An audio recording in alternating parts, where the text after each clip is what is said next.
Merdeka! Puji Tuhan, selamat pagi, salam sejahtera bagi kita semua. Mari bersama-sama pada saat pagi hari ini kita melihat kebenaran firman Tuhan yang saya ambil di dalam Roma pasal yang ketiga, ayat 23 dan ayat yang ke-24. Roma 3 ayat 23 dan 24 berkata, "Karena semua orang telah berbuat dosa dan telah kehilangan kemuliaan Allah, dan oleh kasih karunia telah dibenarkan dengan cuma-cuma karena penebusan dalam Kristus Yesus."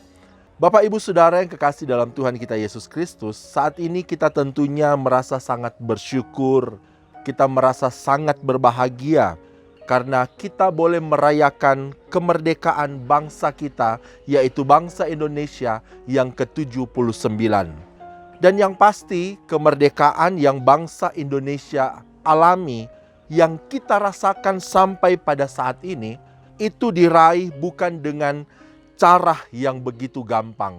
Itu diraih bukan dengan cara yang begitu mudah dari para pejuang-pejuang yang ada. Tetapi sesungguhnya kemerdekaan yang bisa kita rasakan saat ini itu karena ada perjuangan dari pahlawan-pahlawan kita. Bahkan lewat perjuangan tersebut ada darah yang harus tertumpah atau tercurah sehingga Indonesia mengalami kemerdekaan. Demikian juga tentunya dengan kemerdekaan atau keselamatan yang dialami, yang dirasakan oleh kita sebagai orang yang percaya kepada Tuhan. Di mana kita semua alami kemerdekaan, kita semua alami keselamatan. Itu bukan karena perbuatan baik kita, bukan karena kehebatan kita, tetapi semua semata-mata hanya karena ada pengorbanan darah lewat Yesus Kristus. Ingat, kita itu manusia yang sudah jatuh di dalam dosa. Kita bahkan diperbudak oleh dosa, sehingga kita terus-menerus melakukan dosa. Oleh karena itu kita membutuhkan yang namanya kemerdekaan. Kita membutuhkan yang namanya keselamatan. Dan kemerdekaan itu, keselamatan itu, kita hanya bisa peroleh lewat Yesus Kristus yang mau mengorbankan dirinya buat saya dan saudara. Kemerdekaan, kasih karunia yang diberikan kepada kita, firman Tuhan katakan, itu cuma-cuma. Jadi, kita tidak berjuang untuk meraih keselamatan, untuk meraih kemerdekaan dengan kekuatan kita sendiri.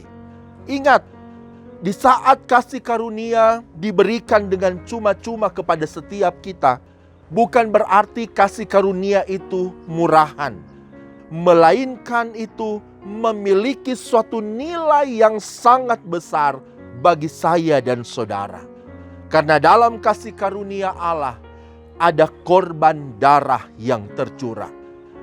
Oleh karena itu Bapak, Ibu, Saudara yang kekasih di dalam Tuhan kita Yesus Kristus, setiap kita sebagai orang yang percaya kepada Yesus, percaya kepada korban darah Yesus, kita alami yang namanya kemerdekaan. Kita alami kebebasan dan kita akan menjadi umat yang tidak akan binasa, melainkan akan beroleh hidup yang kekal. Mari pada saat hari ini, di saat kita memahami dan mengerti bahwa kita sudah dimerdekakan, kita sudah diselamatkan oleh darah Yesus, biarlah kita mempergunakan kesempatan waktu hidup kita sebaik-baiknya untuk tetap terus kita setia di dalam Tuhan. Puji Tuhan, Tuhan Yesus memberkati kita semua. Mari kita berdoa. Kami bersyukur, berterima kasih Tuhan, karena Engkau begitu baik bagi setiap kami, bahkan kami yang dulunya berdosa, kami yang dulunya diperbudak oleh dosa, tetapi hanya oleh karena darah Yesus, kami memperoleh keselamatan, kami memperoleh kemerdekaan Tuhan. Oleh karena itu kami mau tetap terus menghargai akan kasih karunia yang Engkau curahkan, yang Engkau berikan bagi setiap kami. Engkau memberkati seluruh sidang jemaat-Mu Tuhan, yang ada di GPDI Temanggung ataupun yang ada di seluruh dunia ini. Biarlah Engkau limpahkan mereka dengan kasih setia-Mu, Berikan mereka kesehatan, kekuatan, bahkan usaha pekerjaan mereka diberkati oleh Tuhan. Bahkan kami berdoa juga buat Bapak Ibu Gembala kami, Tuhan tetap menolong mereka, memberikan mereka kekuatan, hikmat dari Tuhan, menyertai setiap kehidupan mereka. Bahkan bangsa kami ini Tuhan, kami tetap serahkan ke dalam tangan Tuhan. Tuhan yang akan selalu memberkati bangsa kami. Terima kasih Tuhan Yesus, terima kasih. Kami mau melangkah hari ini bersama-sama dengan Engkau, hanya di dalam berkat nama Tuhan Yesus Kristus. Haleluya. Amin.